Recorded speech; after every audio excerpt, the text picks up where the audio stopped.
ಸ್ನೇಹಿತರೆ ನಮಸ್ಕಾರ. ಗೃಹಲಕ್ಷ್ಮಿ ಯೋಜನೆಯ 33ನ ಕಂತಿನ ಹಣ ಒಂದು ಕಡೆ ಆದ್ರೆ ಪಿಎಂ ಕಿಸಾನ್ ಯೋಜನೆಯ 24ನೇ ಕಂತಿನ ಹಣ ಇನ್ನೊಂದು ಕಡೆಗೆ. ಹೌದು, ಈ ವಿಡಿಯೋದಲ್ಲಿ ಎರಡು ಟಾಪಿಕ್ ಗಳನ್ನ ಕವರ್ ಮಾಡ್ತಾ ಇದ್ದೀನಿ. ಸೊ ಎರಡು ಕೂಡ ಇಂಪಾರ್ಟೆಂಟ್. ಒಂದು ನಮ್ಮ ರಾಜ್ಯ ಸರ್ಕಾರದ್ದು, ಇನ್ನೊಂದು ಕೇಂದ್ರ ಸರ್ಕಾರದ್ದು. ಹೌದು, ಒಂದು ಆ ಮಹಿಳೆಯರದ್ದು, ಇನ್ನೊಂದು ಆ ಮಹಿಳೆಯ ಗಂಡರು ಯಾರಾದರೂ ಪಿಎಂ ಕಿಸಾನ್ ಫಲಾನುಭವಿಗಳಾಗಿದ್ರೆ ಅವ್ರಿಗೂ ಕೂಡ ದುಡ್ಡು ಬರುವಂತದ್ದು. ಹಾಗಾದ್ರೆ ಬನ್ನಿ, ಈ 33ನೇ ಕಂತಿನ ಹಣ ಬಿಡುಗಡೆ ಹಂತಕ್ಕೆ ಬಂದಿದೆ.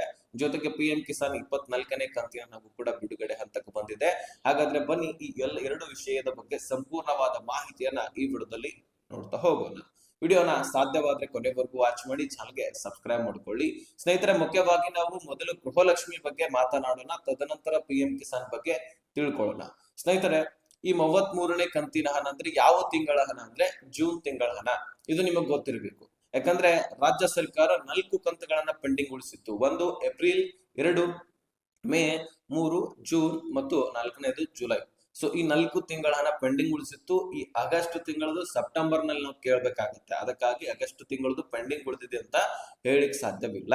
ಸರ್ಕಾರ ಮೊದಲೇ ಹೇಳ್ಬಿಟ್ಟಿದೆ, 1 ತಿಂಗಳಲ್ಲಿ ದುಡಿಮೆ ಮಾಡಿರ್ತಕ್ಕಂತಹ ಸರ್ಕಾರಿ ನೌಕರಸ್ಥರು 2ನೇ ತಿಂಗಳಲ್ಲಿ ದುಡ್ಡನ್ನ ಪಡ್ಕೊಳ್ತಾರೆ. ಅಂದ್ರೆ ಜನವರಿ ತಿಂಗಳದ್ದು ವೇತನ ಫೆಬ್ರವರಿನಲ್ಲಿ ಪಡ್ಕೊಳ್ತಾರೆ, ಫೆಬ್ರವರಿದು ಮಾರ್ಚ್ ನಲ್ಲಿ, ಮಾರ್ಚ್ದು ಮೇ ಇದು ಏಪ್ರಿಲ್ ನಲ್ಲಿ. ಸೊ ಈ ರೀತಿಯಾಗಿ 1 ತಿಂಗಳ ಹಣವನ್ನ ಇನ್ನೊಂದು ತಿಂಗಳಲ್ಲಿ ಪಡ್ಕೊಳ್ತಕ್ಕಂಥದ್ದಲ್ವಾ.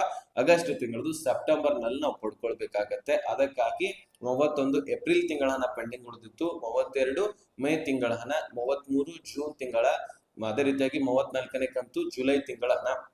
ಈ 4 ತಿಂಗಳ ಹಣದಲ್ಲಿ ಮೊದಲು ಏಪ್ರಿಲ್ ಮತ್ತು ಮೇ ತಿಂಗಳ ಹಣವನ್ನ ಕ್ಲಿಯರ್ ಮಾಡ್ತಿದ್ದಾರೆ. ಏಪ್ರಿಲ್ ಅಂತೂ ಕ್ಲಿಯರ್ ಆಗಿದೆ, 31 ಅದನ್ನು ಬಿಟ್ಬಿಡೋಣ. 32ನೇ ಕಂತಿನ ಹಣ ಅಂದ್ರೆ ಮೇ ತಿಂಗಳ ಹಣ ಇನ್ನು ಕೆಲವೊಂದಿಷ್ಟು ಫಲಾನುಭವಿಗಳು ಮಾತ್ರ ಬಾಕಿ ಉಳಿದಿದ್ದಾರೆ. ಇಲ್ಲಿ ಇಲ್ಲ ಅಂದ್ರೂ ಸಹಿತ 80% ಫಲಾನುಭವಿಗಳಿಗೆ ಜಮಾ ಆಗಿದೆ. 1,24,48,000 ಮಹಿಳೆಯರಿದ್ದೀರಿ. ಸುಮಾರು ಹತ್ತತ್ರ 1 ಕೋಟಿಗಿಂತ ಹೆಚ್ಚಿನ ಗೃಹಲಕ್ಷ್ಮಿಯರ ಖಾತೆಗಳಿಗೆ ಆಲ್ರೆಡಿ ದುಡ್ಡು ಜಮಾ ಆಗಿದೆ. ಒಂದು ಕಂತಿಗೆ 2,400 ಕೋಟಿಯಷ್ಟು ಫಂಡ್ ಬೇಕಾಗತ್ತೆ. ಅಷ್ಟು ದುಡ್ಡು ಸರ್ಕಾರ ಕೊಟ್ಟಾಗಿದೆ, ಅದು ನಿಮ್ಮ ಖಾತೆಗಳಿಗೆ ಜಮಾ ಕೂಡ ಆಗಿದೆ. ಇನ್ನು ಜಮಾ ಆದವರು 33ನೇ ಕಂತಿನ ಹಣವನ್ನ ಕೇಳ್ತಾ ಇದ್ದೀರಿ. ಈ 31ನೇ ಕಂತಿನ ಹಣ ಬಿಡುಗಡೆ ಆಯ್ತು, ಕ್ಲಿಯರ್ ಆಗುವಂತ ಹಂತಕ್ಕೆ ಬಂದಿದ್ದು 32ನೇ ಕಂತಿನ ಹಣವು ಕೂಡ ಬಿಡುಗಡೆ ಆಯ್ತಲ್ವಾ. ಅದೇ ರೀತಿಯಾಗಿ 33ನೇ ಕಂತಿನ ಹಣವು ಕೂಡ ಈಗ ಸದ್ಯಕ್ಕೆನೆ ಬಿಡುಗಡೆ ಆಗ್ತಾ ಇದೆ. ಕೇವಲ 15 ದಿನದಲ್ಲಿ ನೀವು 4,000 ರೂಪಾಯಿ ಪಡ್ಕೊಂಡಿದ್ದೀರಿ. ಈಗ ಇನ್ನು 15 ದಿನದಲ್ಲಿ 2,000 ಬಂದ್ರು ಸಹಿತ ಒಂದು ತಿಂಗಳಲ್ಲಿ ನೀವು ಎಷ್ಟು ಪಡ್ಕೊಂಡಂಗಾಗತ್ತೆ, 6,000 ರೂಪಾಯಿ ಪಡ್ಕೊಂಡಂಗಾಗತ್ತೆ. ಅಂದ್ರೆ ಕಂಪೇರ್ ಮಾಡಬೇಡ್ರಿ. ಈಗ ಜುಲೈ ತಿಂಗಳಲ್ಲಿ ನಮ್ಗೆ 2 ತಿಂಗಳ ಹಣ ಬಂತು, ಆಗಸ್ಟ್ ತಿಂಗಳಲ್ಲಿ ಬಂತು, ಈ ರೀತಿ ಅಲ್ಲ. ಟೋಟಲಿ 31ನೇ ಕಂತಿನ ಹಣ ಪ್ರಾರಂಭವಾದ ದಿನದಿಂದ ಇಲ್ಲಿವರೆಗೂ ಕೂಡ 4,000 ಪಡ್ಕೊಂಡಿದ್ದೀರಿ. ಇನ್ನು 15 ದಿನದ ಒಳಗಾಗಿ ಮತ್ತೆ ಒಂದು ಕಂತು ಕ್ಲಿಯರ್ ಆಯ್ತಂದ್ರೆ ಟೋಟಲ್ 6,000 ರೂಪಾಯಿ ನೀವು ಪಡ್ಕೊಂಡಂಗ ಆಗತ್ತೆ. ಹಾಗಾದ್ರೆ ಈ ಗೃಹಲಕ್ಷ್ಮಿ ಜೂನ್ ತಿಂಗಳ ಹಣ ನಿಮ್ಮ ಅಕೌಂಟ್ ಗಳಿಗೆ ಬರ್ತಾ ಇದೆ ಕೆಲವೇ ದಿನಗಳಲ್ಲಿ. ಹೌದು, ಇವತ್ತು ಜಮಾ ಆಗ್ತಾ ಇಲ್ಲ, ಇನ್ನು ಕೆಲವೇ ದಿನಗಳಲ್ಲಿ ಬಿಡುಗಡೆ ಆದ ತಕ್ಷಣವೇ ಮೊದಲನೇ ಹಂತದಲ್ಲಿ ಬೆಂಗಳೂರು ನಗರ ಮತ್ತು ಬೆಂಗಳೂರು ಗ್ರಾಮಾಂತರ, ವಿಜಯನಗರ, ಧಾರವಾಡ, ಯಾದಗಿರಿ, ಉತ್ತರ ಕನ್ನಡ, ದಕ್ಷಿಣ ಕನ್ನಡಕ್ಕೆ, ದಾವಣಗೆರೆಗೆ, ಬೆಳಗಾವಿ, ವಿಜಯನಗರ ಸೇರಿದಂತೆ ಸೊ ಇನ್ನು ಹಲವಾರು ಜಿಲ್ಲೆಗಳಿಗೆ ಮೊದಲನೇ ಹಂತದಲ್ಲಿ ದುಡ್ಡು ಬರುತ್ತೆ. ಮುಖ್ಯವಾಗಿ ಬೆಂಗಳೂರು ನಗರ ಮತ್ತು ಬೆಂಗಳೂರು ಗ್ರಾಮಾಂತರ ಜಿಲ್ಲೆಗೆನೆ ಬರುವಂತದ್ದು. ಯಾಕೆ ಅಂತ ಹೇಳ್ತೀನಿ, ಕೇಳಿಸ್ಕೊಳ್ಳಿ. ಈ ಹಣಕಾಸು ಇಲಾಖೆಯಿಂದ ದುಡ್ಡು ಬಿಡುಗಡೆ ಆಯ್ತಪ್ಪ ಮಹಿಳಾ ಮತ್ತು ಮಕ್ಕಳ ಕಲ್ಯಾಣ ಇಲಾಖೆಗೆ, ಅಲ್ಲಿಂದ ಎಲ್ಲಿ ಹೋಗುತ್ತೆ ದುಡ್ಡು? 35 ತಾಲೂಕು ಗ್ರಾಮ ಪಂಚಾಯಿತಿಗಳಿಗೆ ಹೋಗುತ್ತೆ. ಅಲ್ಲಿ ಮೊದಲು ಪ್ರೊಸೆಸರ್ ಆ ರೀತಿ ಇರಲಿಲ್ಲ, ಡೈರೆಕ್ಟ್ ಆಗಿ ಡಿಬಿಟಿ ಟ್ರೆಸರಿ ಪುಷ್ ಮಾಡ್ತಾ ಇದ್ರು. ಆದ್ರೆ ಹೊಸದಾಗಿ ಪ್ರೊಸೆಸರ್ ತಂದ್ರು 16ನೇ ಕಂತಿನಲ್ಲಿ. ಯಾಕೆ ಅಂತ ಅಂದ್ರೆ ಮಹಿಳಾ ಮತ್ತು ಮಕ್ಕಳ ಕಲ್ಯಾಣ ಇಲಾಖೆದೆ ಸಾಕಷ್ಟು ಕೆಲಸ ಕಾರ್ಯಗಳಿರ್ತಾವೆ. ಅದಕ್ಕಾಗಿ ಒಂದ್ ಸ್ವಲ್ಪ ಭಾರ ಗ್ರಾಮ ಪಂಚಾಯಿತಿಗಳ ಮೇಲೇನು ಕೂಡ ಇರ್ಲಿ ಅಂತ ಸುಮಾರು 35 ತಾಲೂಕು ಗ್ರಾಮ ಪಂಚಾಯಿತಿಗಳಿಗೆ ದುಡ್ಡನ್ನ ಕಳುಹಿಸಲಾಗಿರುತ್ತೆ. ಅಲ್ಲಿ ಸಾಕಷ್ಟು ಪ್ರೊಸೆಸರ್ ಅನ್ನ ಮುಗಿಸ್ಕೊಳ್ಳಲಾಗತ್ತೆ. ಅಲ್ಲಿ ಮುಗಿಸ್ಕೊಂಡ ಪ್ರೊಸೆಸರ್ ಅನ್ನ ಮತ್ತೆ ರಿಟರ್ನ್ ಮಹಿಳಾ ಮತ್ತು ಮಕ್ಕಳ ಕಲ್ಯಾಣ ಇಲಾಖೆಗೆ ಬರುತ್ತೆ. ಅಲ್ಲಿ ಉಳಿದಂತಹ ಸ್ವಲ್ಪ ಪ್ರೊಸೆಸರ್ ಅನ್ನ ಮುಗಿಸ್ಕೊಂಡು ಅಲ್ಲಿಂದ ಏನಾಗುತ್ತೆ, ಡೆಬಿಟ್ ಟ್ರೆಸರಿಗೆ ಪುಷ್ ಆಗತ್ತೆ. ಡಿಬಿಟಿ ಟ್ರೆಸರಿಗೆ ಪುಷ್ ಆದ ದುಡ್ಡು ಬ್ಯಾಂಕ್ಗಳು ಅಪ್ಡೇಟ್ ಮಾಡ್ಕೊಳ್ಳಿಕ್ಕೆ ಪ್ರಾರಂಭಿಸ್ತವೆ.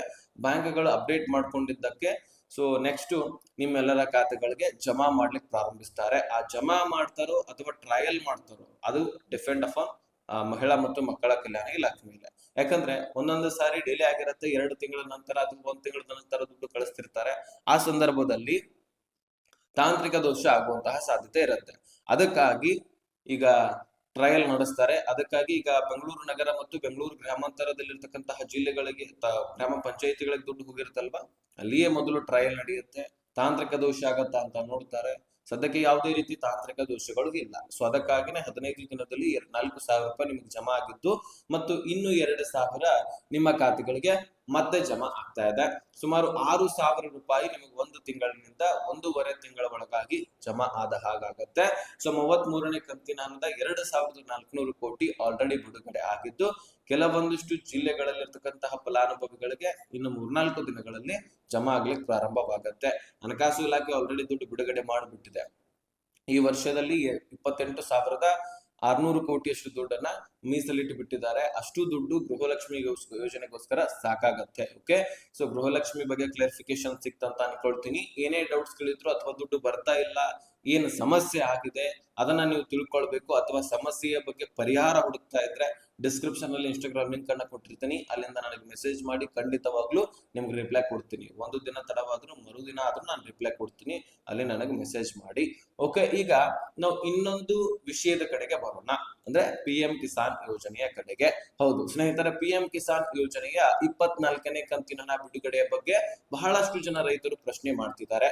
ಜೊತೆಗೆ ನಮ್ಮ ರಾಜ್ಯದಲ್ಲಿ ಕಾವೇರಿ ವಿವಾದ, ಜೊತೆಗೆ ಬರ ಪರಿಹಾರ ಸಿಗಬೇಕು ಅಂತ ಮೊನ್ನೆ ತಾನೇ CM ಅವ್ರಿಗೂ ಕೂಡ ಭೇಟಿ ಆದ್ರು. ಜೊತೆಗೆ ಮೊನ್ನೆ ಅಂದ್ರು 1-2 ವಾರ ಆಯ್ತು, ಅದಕ್ಕಿಂತ ಮುಂಚಿತವಾಗಿನೂ ಕೂಡ ನೀವು ನೋಡಿದ್ರಿ CM ಅವ್ರು ಹೇಳಿದಾರೆ ಪರಿಶೀಲನೆ ಮಾಡ್ತೀವಿ ಅಂತ.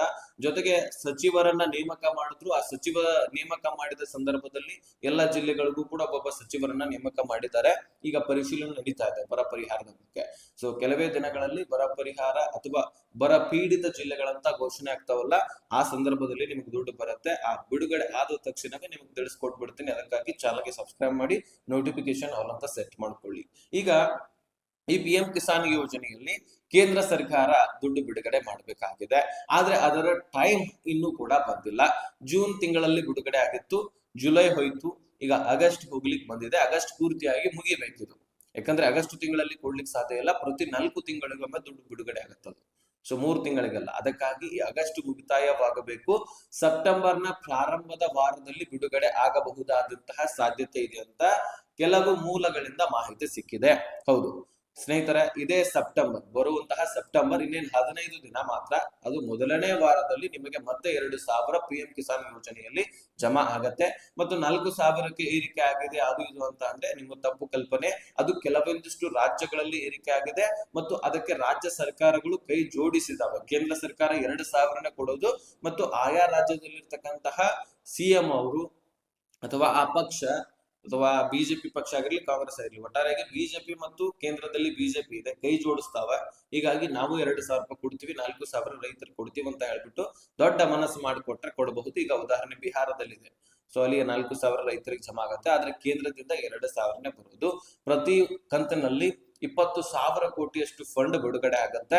ನಾವು 9,49,00,000 ಫಲಾನುಭವಿಗಳಿದ್ದಾರೆ. ಹಾಗಾದ್ರೆ ನಮ್ಮ ರಾಜ್ಯದಲ್ಲಿ ಈ PM ಕಿಸಾನ್ ಯೋಜನೆಯ ಫಲಾನುಭವಿಗಳು ಎಷ್ಟಿದ್ದಾರೆ ಅಂದ್ರೆ 51 ಲಕ್ಷದಿಂದ 53 ಲಕ್ಷದವರೆಗೂ ಕೂಡ ನಮ್ಮ ರಾಜ್ಯದಲ್ಲಿ PM ಕಿಸಾನ್ ದುಡ್ಡನ್ನ ಪಡ್ಕೊಳ್ತಾ ಇದ್ದಾರೆ. ಈಗ 24ನೇ ಕಂತಿನ ಹಣವನ್ನು ಕೂಡ ಅತಿ ಶೀಘ್ರದಲ್ಲಿನೇ ಪಡ್ಕೊಳ್ಳಲಿದ್ದಾರೆ. ಇನ್ನು ಪಹಣಿಗೆ ಆಧಾರ್ ಕಾರ್ಡ್ ಲಿಂಕು, ನಿಮ್ಮ ಡಾಕ್ಯುಮೆಂಟ್ಸ್ ಗಳನ್ನ ಸರಿಯಾಗಿ ಇಟ್ಕೊಂಡಿಲ್ಲ ಅಂದ್ರೆ ಇಟ್ಕೊಳ್ಳಿ. KYC ಗಳನ್ನ ಮಾಡಿಸ್ಕೊಳ್ಳೋದನ್ನ ಮರಿಬೇಡಿ. ಯಾಕಂದ್ರೆ ಯಾರು ಬದುಕಿದ್ದಾರೆ, ಯಾರು ಮೃತಪಟ್ಟಿದ್ದಾರೆ ಗೊತ್ತಾಗಬೇಕಾಗಿದೆ ಸರ್ಕಾರಕ್ಕೆ. ಅದಕ್ಕೆ ಬಯೋಮೆಟ್ರಿಕ್ ಹೇಳ್ಬಿಟ್ಟಿದ್ದಾರೆ. ಯಾರು ಬಯೋಮೆಟ್ರಿಕ್ ಗಳನ್ನ ಮಾಡ್ತಿರ್ತೀರಿ, ಎಲ್ಲ ಯೋಜನೆಗಳಲ್ಲಿ ಇದನ್ನ ತರ್ತಿದ್ದಾರೆ. ಅವರು ಬದುಕಿದಾರಂತ ಅರ್ಥ, ಅವ್ರು ತಂದು ಕೊಟ್ಟಿದಾರಂತ ಅರ್ಥ, ಅವರು ಅರ್ಹತೆ ಹೊಂದಿದಾರಂತ ಅರ್ಥ. ಅವರಿಗೆಲ್ಲ ಯೋಜನೆಗಳ ಲಾಭವನ್ನ ಕೊಡ್ತಾರೆ. ಯಾರು ಬಯೋಮೆಟ್ರಿಕ್ ಮಾಡಿಸೋದಿಲ್ಲ, ಅವರು ಮೃತಪಟ್ಟಿದಾರಂತ ಕನ್ಸಿಡರ್ ಮಾಡುತ್ತೆ ಸರ್ಕಾರ. ಅದು ಕೇಂದ್ರ ಆಗಿರ್ಲಿ, ರಾಜ್ಯ ಆಗಿರ್ಲಿ. ಸೊ ಅಂತವರಿಗೆ ದುಡ್ಡು ಕೊಡೋದಿಲ್ಲ ಅಥವಾ ಯೋಜನೆಗಳ ಲಾಭವನ್ನ ಸಿಗೋದಿಲ್ಲ. ಓಕೆ, ಈ ಇನ್ಫಾರ್ಮೇಶನ್ ನಿಮ್ ಮುಂದೆ ಇಟ್ಟಿದ್ದೀನಿ. 2 ಟಾಪಿಕ್ ಗಳನ್ನ ಕವರ್ ಮಾಡಿದ್ದೀನಿ. ಏನೇ ಪ್ರಶ್ನೆಗಳಿದ್ರು ಡಿಸ್ಕ್ರಿಪ್ಷನ್ ಅಲ್ಲಿ ಇನ್ಸ್ಟಾಗ್ರಾಮ್ ಲಿಂಕ್ ಇರುತ್ತೆ, ಅಲ್ಲಿಂದ ಮೆಸೇಜ್ ಮಾಡಿ. ಈ ಇನ್ಫಾರ್ಮೇಶನ್ ಎಲ್ಲ PM ಕಿಸಾನ್ ಫಲಾನುಭವಿಗಳಿಗೆ, ಜೊತೆಗೆ ಅವರ ಹೆಂಡತಿ ಗೃಹಲಕ್ಷ್ಮಿಯರಾಗಿದ್ರೆ ಅವ್ರಿಗೂ ಕೂಡ ಶೇರ್ ಮಾಡಿ.